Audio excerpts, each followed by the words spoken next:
Pessoal, sejam bem-vindos a mais uma aula da nossa matéria letiva de Cosmos. Hoje a gente vai falar do sistema solar, tá? Para falar do sistema solar, a gente tem os nossos patronos da disciplina, o Carl Sagan, o patrono, e o Neil deGrasse, eu vivo citando ele como discípulo do Carl Sagan, mas hoje eu vou pedir licença para eles e utilizar dos meus patronos nacionais.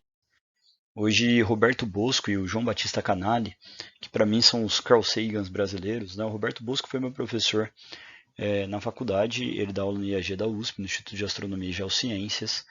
Ele disponibiliza todo o material dele gratuitamente na internet para que a gente possa usar em qualquer aula, em qualquer atividade.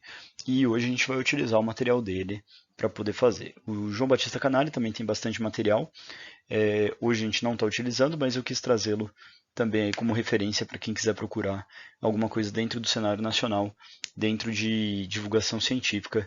Esses são os dois grandes divulgadores científicos de astronomia, na minha opinião, no Brasil. A gente tem Marcelo Gleiser, tem alguns outros grandes nomes, mas esses são os dois que mais me marcaram até hoje. Utilizando aqui o material do Roberto Bosco, ok? Vocês encontram esse material na internet, vocês encontram aula deles também na internet sobre diversos assuntos aí, quem tiver curiosidade. Essa primeira parte da aula, eu vou estruturar com vocês toda a estrutura do sistema solar. Vou tentar passar por toda a estrutura do sistema solar e aí eu vou fazer uma aula anexo explicando características mais detalhadas dos planetas. Tá? Eu separei a aula do Roberto Bosco nessas duas partes, para que uma seja mais abrangente e generalizada e a outra mais específica dentro das características de cada planeta, ok? Então, só relembrando, como que é a estrutura do sistema solar? O sistema solar ele é composto por uma grande esfera de poeira,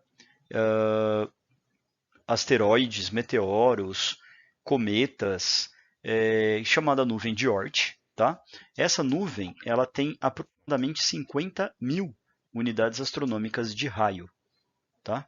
50 mil distâncias do Sol à Terra de raio. O Sol, todos os planetas estão nesse disco pequenininho aqui. Ó.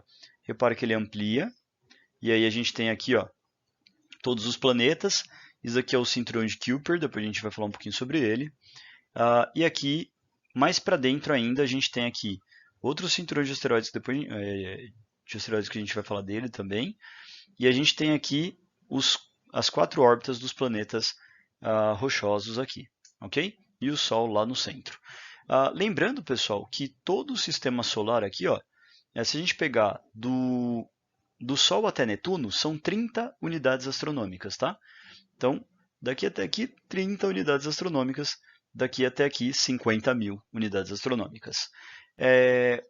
A nuvem de Oort, que é essa nuvem gigantesca de poeira e vários detritos, ela não é tão densa dessa forma que fica fechada, senão a gente não veria nenhuma estrela fora do sistema solar. Ela é bem esparsa, na verdade, mas ela tem toda essa região esférica de objetos. Ela começa logo depois do sistema solar aqui acabar no cinturão de asteroides, na verdade nesse cinturão de asteroides aqui, e ela vai até 50 mil unidades astronômicas, o que faz com que ela tenha um diâmetro de mais de 100 mil unidades astronômicas, tá bom? Um ano-luz, para vocês terem uma ideia, um ano-luz é aproximadamente 63 mil unidades astronômicas. Só para a gente ter uma ideia, a estrela mais próxima da gente, a gente já falou isso, Alpha Centauri, está a 4 anos-luz. Então o sistema solar ele é gigantesco, tá? Quando a gente leva em consideração a nuvem de Oort, que é essa estrutura externa, o sistema solar é gigantesco. Bom, então quais são os objetos que pertencem ao sistema solar? Quais são as classes de objetos e seus representantes, né? Então, a gente tem uma estrela no sistema solar, que é o Sol, obviamente, e a gente tem 8 planetas considerados planetas clássicos, né? Por que planetas clássicos? Os outros são planetas anões. Então, os 8 a gente vê eles com mais calma na segunda parte da aula, que é Mercúrio, Vênus, Terra, Marte, Júpiter, Saturno, Urano e Netuno. Os planetas anões, também conhecidos como objetos plutonianos, depois da reclassificação de Plutão, que hoje nós temos 3, né? Plutão, Eris e Ceres, como principais representantes aí de uma nova classe. Por que uma nova classe? Porque a gente descobriu que existe muito mais desses objetos. E a gente descobriu isso mais recentemente por conta da capacidade de observação astronômica que vem aumentando e também da capacidade de compilar esses dados que a gente coletou ao longo do tempo. Temos os satélites naturais, como a Lua e as conhecidas luas de outros planetas. A gente costuma apelidar os satélites naturais de outros planetas também de luas, né? A Lua de Júpiter, Lua de Saturno, isso a gente vai falar bastante. Pequenos corpos do sistema solar, né? Pequenos, às vezes não tão pequenos assim. Cometas, asteroides podem ser bem grandes, né? Meteoros costumam ser pequenos. E aí a gente tem também aí poeira interplanetária, gás interplanetário. E aí a gente tem também muita radiação e campos magnéticos que a gente pode citar um pouquinho no final da aula, tá bom? Vamos lá então. Primeiro começando pelos planetas, o que é um planeta? Pela definição em 2006 foi definido pela União Internacional de Astronomia que um planeta é um corpo celeste do sistema solar que orbita o Sol, então obrigatoriamente tem que orbitar o Sol. E se orbitar outra estrela não é planeta, vai ser considerado exoplaneta. Planeta mesmo é o que orbita o Sol. Tem massa suficiente para que sua autogravitação o torne aproximadamente esférico. Corpos não muito massivos, eles vão ter formatos diferentes além do esférico. Se você tem uma massa muito grande, você consegue deixar o corpo perfeitamente esférico devido à gravidade, né? Já que todas as direções vão estar sendo puxadas com a mesma força, a gente vai ter aí então essa gravidade de si mesmo, deixando o objeto esférico. Item 3. Absorveu grande parte de massa previamente existente em toda a região contígua à sua órbita. Então repare que este planeta ele varreu tudo que tinha de poeira, detritos, meteoros, asteroides da região da órbita dele. Isso é necessário para que seja um planeta, e todos os 8 planetas eles estão dentro desses requisitos, tá bom? Os 8 planetas estão aí, colocados em ordem de tamanho. Obviamente não está sendo respeitada a distância, a gente já viu uma aula de distância, mas em ordem de aparição, desde o Sol até Netuno. Os 4 primeiros, eles são sólidos, pessoal. Tem superfície sólida. Mercúrio, Vênus, Terra e Marte têm superfície sólida e a gente fala que eles são planetas telúricos, tá? É uma classificação que se dá aos planetas também chamados de rochosos. E os outros quatro, que não têm uma superfície sólida, são grandes bolas de gás. A gente vai ver que eles podem até ter algum núcleo sólido, mas a superfície eles não têm sólida. São os planetas gasosos ou jovianos, costumam ser bastante grandes, né? Como os 4 gigantes aí que a gente está vendo. O que é um satélite? Satélite natural. Bom, satélite natural, a definição é aquele que orbita um planeta, tá? É um corpo que orbita um planeta. Então, Mercúrio e Vênus não temos nenhum, tá? Nenhum satélite de Mercúrio e Vênus. A Terra tem a Lua e Marte tem 2, Phobos e Deimos. Júpiter tem inúmeros, 70, 60, depende da contagem do ano que você vê, tem muito mais. Aqui estão os 35 maiores.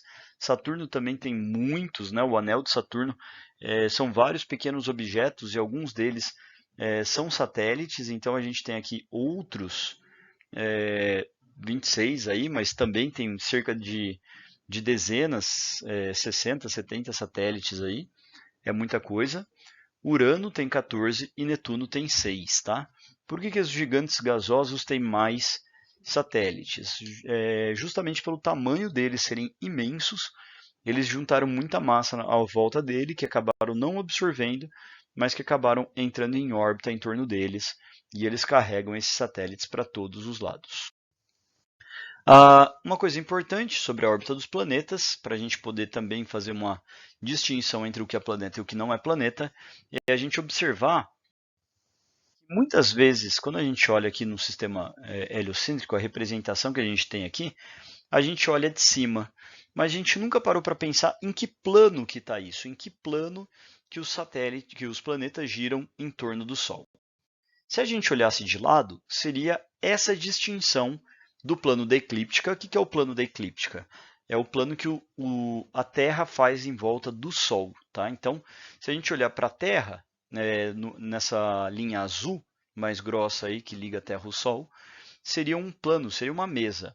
Repare que todos os planetas, tirando Urano, que está praticamente na mesma linha, Vênus também está bem próxima, Júpiter, Marte está próximo, mas todos eles estão um pouquinhozinho acima. Então aqui as inclinações em relação ao plano da eclíptica. Se a Terra fosse o zero, né, porque é justamente o plano Terra-Sol, todos os planetas estão um pouquinho acima, tá vendo?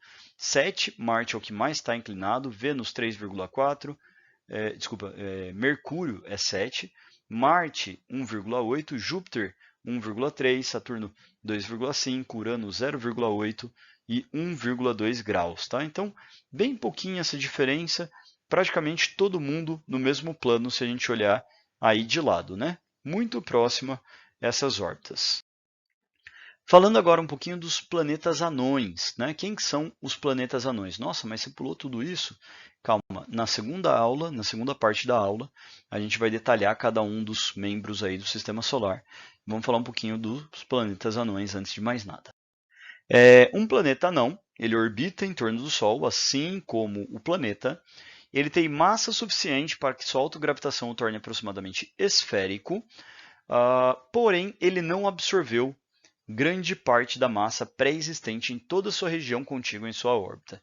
Então a gente pode ver que na órbita desse planeta não, a gente tem vários detritos que ainda não foram absorvidos, tá? Como é o caso de Plutão, como é o caso de Eris, Ceres. Isso acontece porque a órbita deles está tão longe e eles são tão pequenininhos que a órbita é muito grande, então ainda tem muito detrito para absorver. E também além da órbita ser muito longa, eles são pequenos, então a força gravitacional deles também é muito menor do que um planeta maior, né?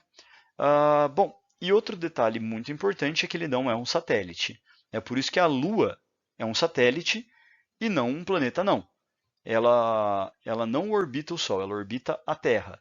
Assim como a Lua de qualquer outro planeta vai ser um satélite por orbitar o planeta e não um planeta anão, ok?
Agora, só uma coisa, dá uma olhadinha na órbita dos planetas anões, tá?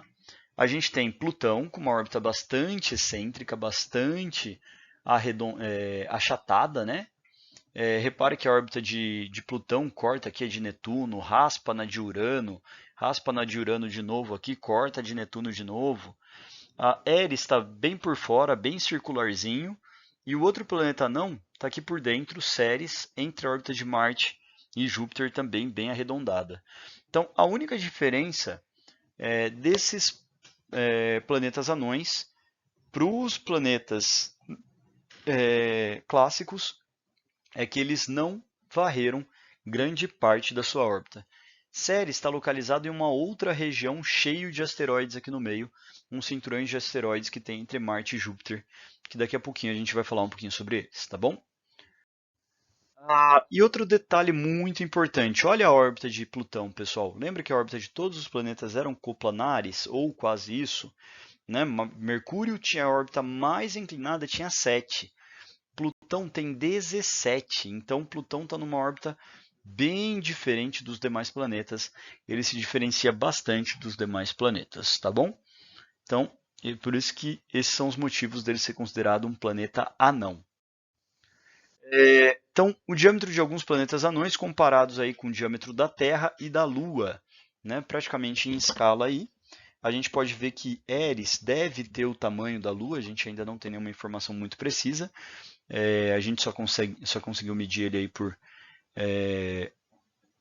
métodos não tão precisos. Plutão, 2.250 aproximadamente, Ceres, que está lá entre Júpiter e Marte, aproximadamente 1.000, e a Lua aí tem os seus 3.300, 3.400 quase, enquanto a Terra tem quase 13.000 quilômetros. Só para a gente ter uma ideia da noção do que é um planeta não. Está vendo que ele é menor do que a Lua, nosso satélite. Dentro do cinturão de Kuiper estão localizados os objetos plutonianos, né? Aqueles que vêm depois de Plutão, na região exatamente onde está localizado Plutão. Planetas anões, asteroides, cometas, meteoros, né? Asteroides também. E esses objetos, eles estão todos nessa região muito poluída, então não podem ser considerados planetas, mesmo os que são perfeitamente esféricos, eles vão ser considerados no máximo planetas anões. As órbitas, repara que muitos deles têm uma órbita circular. Essa imagem, o que ela está mostrando? É um gráfico de espaço por espaço, né? Ou seja, uma representação de um desenho, onde este círculo verde aqui no meio é a órbita de Júpiter. E a de Netuno está quase que coberta integralmente aí por alguns objetos que acabam entrando na órbita de Netuno. Repara que existe uma grande quantidade de órbitas concentradas em volta de Netuno, é justamente aqui o cinturão de Kuiper, e tem alguns que vão bem longe no sistema solar.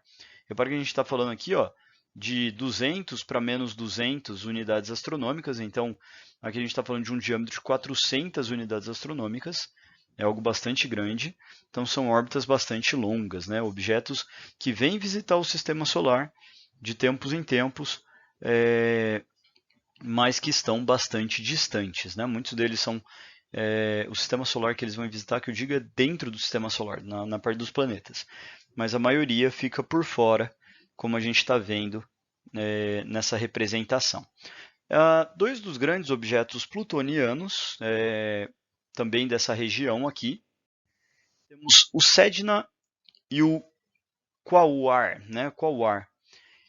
Ambos também aí com tamanhos de planetas anões, ainda sendo estudados para ver o formato e características deles, né? Mas aí são objetos plutonianos, ou são asteroides gigantescos, ou provavelmente são planetas anões, ok? Vamos falar um pouquinho de quem que são os outros objetos plutonianos que não sejam planetas anões, que nós já falamos. Os cometas. Todo mundo já viu uma representação de cometa, todo mundo já viu uma foto de cometa, mas o que de fato é um cometa? Vamos ver? Um cometa, ele é um grande asteroide, uma grande rocha, que ela tem na sua composição muito gelo e muito gás. E essa cauda, conforme ele se aproxima do Sol, os ventos solares, as partículas emanadas do Sol, batem na superfície do cometa, derretendo, fazendo com que ele vai expelir bastante água, vapor de água e água derretida, né, desse gelo, e também uma nuvem de gás, às vezes tirada de dentro, às vezes da superfície, pela evaporação aí, dada pelo aquecimento dessas partículas solares, e algumas empurradas também pelo que a gente chama de ventos solares, que são as partículas de Sol batendo nessa cauda. Está aqui uma foto de 1995 do cometa Hale-Bopp. E como eu falei para vocês, a gente tem aí a cabeleira, que é a parte onde tem o objeto rochoso, a cauda de poeira, toda essa região aqui é poeira derretida, poeira que é mandada para fora junto com o gelo que derrete, né? Pode ser um monte de rocha também. E a cauda de gás, repare que a cauda de gás ela é um pouquinho separada da cauda de poeira. A cauda de gás ela é empurrada pelos ventos solares. Por que a gente tem aqui a cauda sendo separada em duas e por que elas têm direções diferentes? Então imagina que a cabeleira, que é a parte rochosa do cometa, fazendo sua órbita em torno do Sol, e ela emitiu aqui um pedacinho de poeira, né? A poeira ela acaba ficando pelo caminho, essa aqui é o pedacinho de poeira que eu estou falando para vocês prestarem atenção. Essa poeira ela tem uma velocidade que ela vai continuar por inércia para frente. O planeta ele acaba sendo puxado um pouquinho para dentro, né, por conta da força gravitacional, assim como a poeira também segue uma órbita parecida com essa. Então, repare que ele está sempre aqui atrás do cometa, de acordo com esse movimento. Então, ele tende a fazer o movimento dele em linha reta, puxado um pouquinho para dentro por conta da ação gravitacional. A nuvem de gás, o gás é muito menos denso. Conforme as partículas solares batem aqui desse cometa, ele joga imediatamente a nuvem de gás para trás. O gás ele é empurrado pela luz solar. Então, assim como aqui, ó, a nuvem de poeira seria nessa direção para trás, a nuvem de gás seria sempre diametralmente oposto à luz solar. O Sol empurra o gás, mas não tem força para empurrar a poeira. Então a poeira ela forma uma cauda por inércia, sendo arrastada pelo cometa, e a nuvem de gás ela é soprada na direção contrária ao Sol. Ok? Outra característica que acontece bastante com cometas é como a força gravitacional deles é mais próxima do Sol do que distante, alguns cometas acabam se achatando, sendo mais puxados por aqui do que aqui, o que pode fazer eles se romper em vários pedacinhos. Isso também acontece bastante quando eles se aproximam bastante do Sol. Um exemplo disso é o cometa Shoemaker-Levy, que passou próximo a Júpiter, não foi nem próximo do Sol. Mas esse cometa ele veio se aproximando e quando ele chegou perto de Júpiter, ele sofreu esse achatamento e acabou se rompendo em vários pedacinhos. Esses pedacinhos acabaram inclusive se chocando com Júpiter, formando um dos espetáculos astronômicos mais observados na década de 90. Conforme Júpiter passou ali na frente, ó, eles caíram em Júpiter. Olha, a trajetória do cometa acabou coincidindo esses pedacinhos com Júpiter lá na frente, e os vários pedacinhos foram se chocando. Vocês encontram um vídeo disso no YouTube, desse choque do cometa Shoemaker-Levy 9 em Júpiter. Tem aqui uma visualização feita em, não sei se onda de rádio ou infravermelho, mas a gente está vendo aqui as colisões causadas por esses cometas, tá? Por esses pedaços do cometa. Bom, para finalizar, vamos entender a diferença de um meteoro, meteoroide, meteorito. Vamos entender o que é cada um deles. Então, os meteoros, tá? Aqueles que rasgam o céu à noite como bolas de fogo. Primeiramente, classificação. Meteoro, meteoroide, meteorito é a mesma coisa. Na diferença é onde que ele está no espaço. Se ele não entrou na atmosfera, ele é um meteoroide. Né? Assim como um asteroide, qual que é a diferença de um asteroide para um meteoro? O tamanho. Quando você tem objetos muito grandes, quilômetros, né? Tamanhos de planetas, satélites ou planetas naturais, a gente considera asteroides. Quando a gente tem objetos pequenos, menores, né, tamanhos de metros, a gente fala em meteoroides. Quando ele entra na atmosfera e ele vai riscar o céu com uma bola de fogo, temos um meteoro. E quando ele caiu no chão, foi encontrado por alguém, essa pessoa encontrou um meteorito. Então, meteorito é depois da queda, meteoro é quando ele está na atmosfera e meteoroide é quando ele circunda pelo universo sozinho. Alguns exemplos aí de meteoritos encontrados, né? Alguns são bem pequenininhos, com miligramas, como a gente pode ver aqui, mas alguns eles são bastante grandes e podem causar alguns estragos. Tem até alguns seguros de carros que cobrem contra danos desse, né? Mas é meio raro. Mas pode acontecer, como a gente pode ver aqui. A gente tem um grande um problema, pessoal, que a gente não tem uma definição clara de tamanho que acaba um planeta para um planeta não. A gente só tem a diferença, como a gente viu de planeta para planeta não, em relação à órbita, né? De que um limpou a órbita, o outro não. De planeta não para asteroide, a gente também não tem uma definição clara. Tem asteroides que são tamanhos bem parecidos com planetas anões, mas às vezes eles são diferenciados única e simplesmente porque o asteroide não vai ser tão esférico quanto um planeta anão. E um meteoroide para asteroide não temos também essa diferença clara. A gente chama objetos menores de meteoros e objetos maiores de asteroides, mas eles são praticamente a mesma coisa, tá bom? Então aqui a gente tem algumas crateras gigantes de alguns meteoros grandes. Tá? Então, o diâmetro inicial do meteorito era de 50 metros. Quando ele caiu, ele abriu uma cratera de 1,2 quilômetros. Por que ele abriu uma cratera tão grande, sendo que ele era tão pequeno?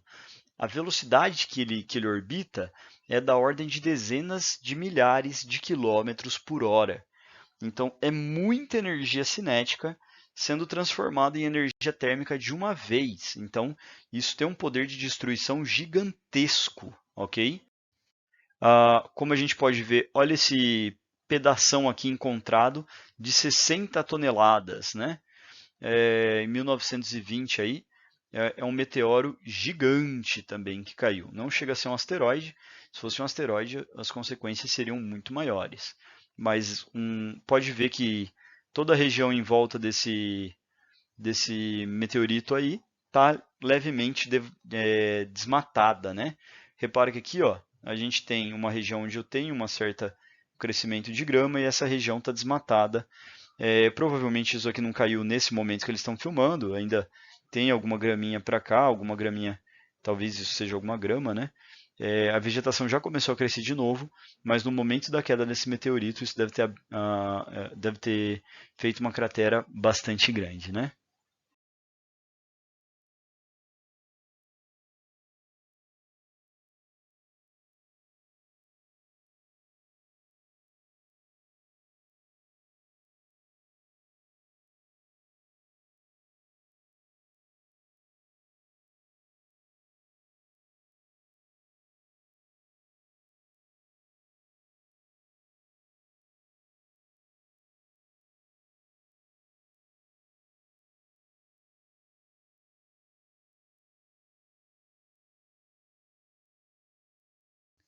Então, nós temos muitas chuvas de meteoros que vêm desses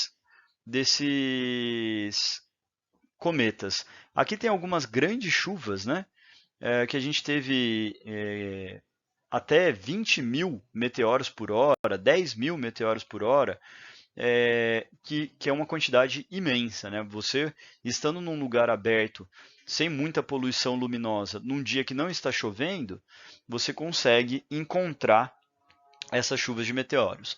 Essas foram datas meio antigas, tá? Se vocês jogarem no Google chuvas de meteoros e datas, vocês vão encontrar que quase o ano inteiro tem chuvas de meteoro, sempre associadas a algum astro que passou por ali. Só que algumas têm, por exemplo, 5 meteoros por hora.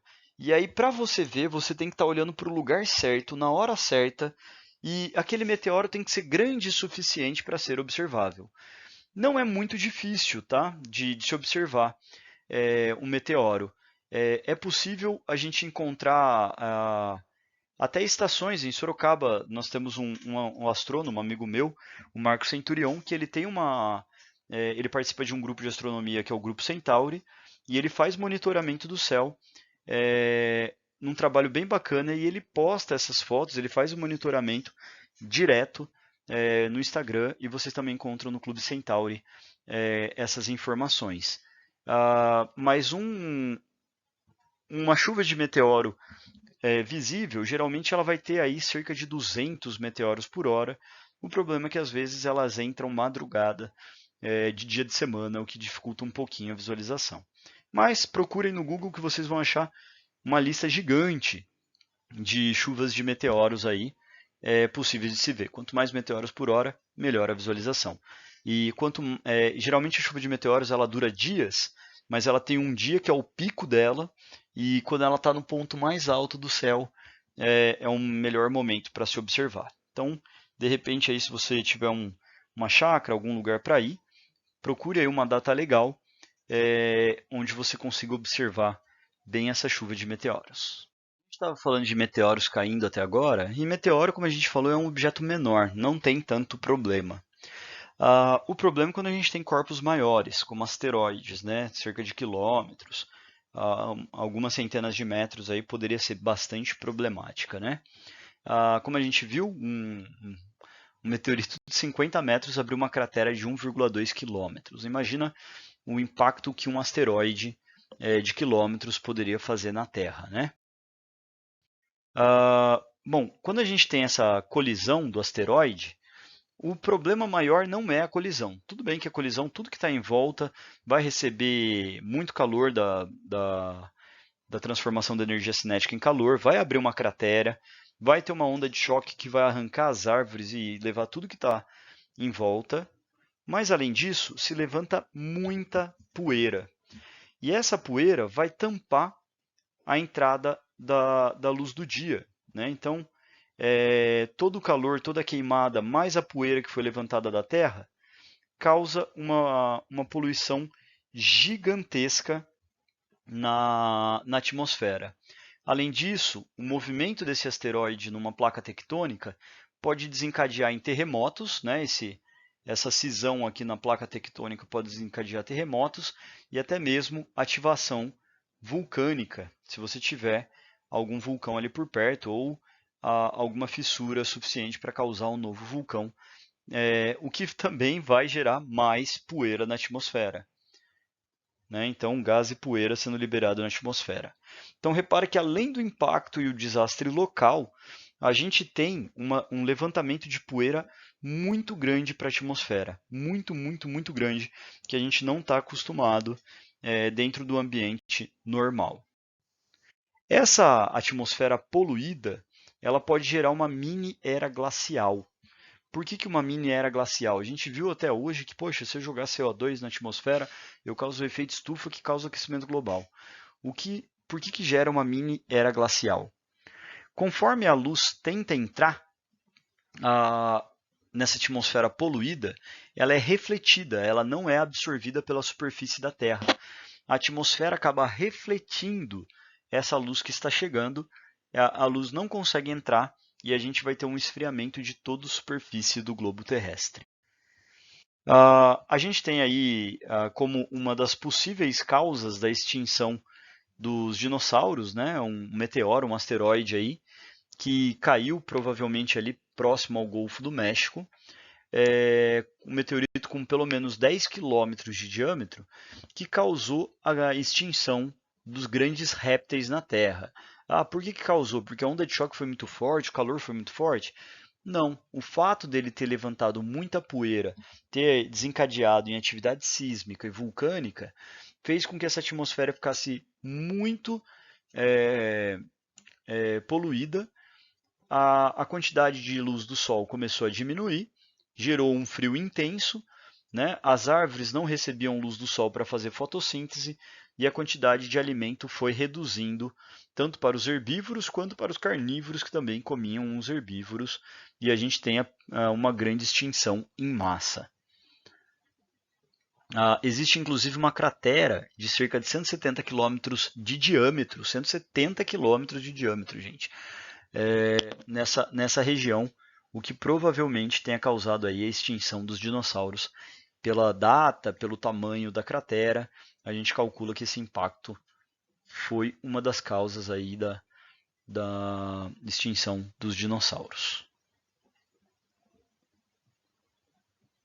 aí tá colocando algumas outras características, né? Causou os tsunamis, mas os tsunamis vai acabar só com a população local, né? Por mais que seja 300 metros, isso não atua em escala global. No Brasil a gente tem algumas crateras, tá?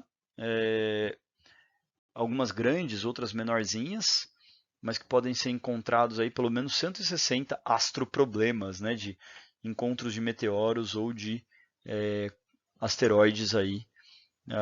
Esses aí são os principais que a gente encontra no Brasil. E de tempos em tempos a gente tem aí alguma grande extinção. A gente conhece 5 grandes extinções em massa de todas as espécies da Terra. A gente pode ver aí um declínio muito brusco. Muitos deles estão associados a objetos astronômicos, ou as teorias mais aceitas são de objetos astronômicos. Ok? Bom, pessoal, eu vou encerrar a primeira parte da aula por aqui. Vocês vão agora fazer uma atividade e na sequência tem a segunda parte da aula, que ela não é obrigatória, mas eu vou estar tratando de todas as características dos planetas. Fica o convite para quem tiver interesse, tá bom? E é um complemento dessa parte dessa aula. Só como era cheia de detalhes, é mais para quem tem interesse do que para todos vocês, beleza? Valeu, gente. Abraço. Até mais.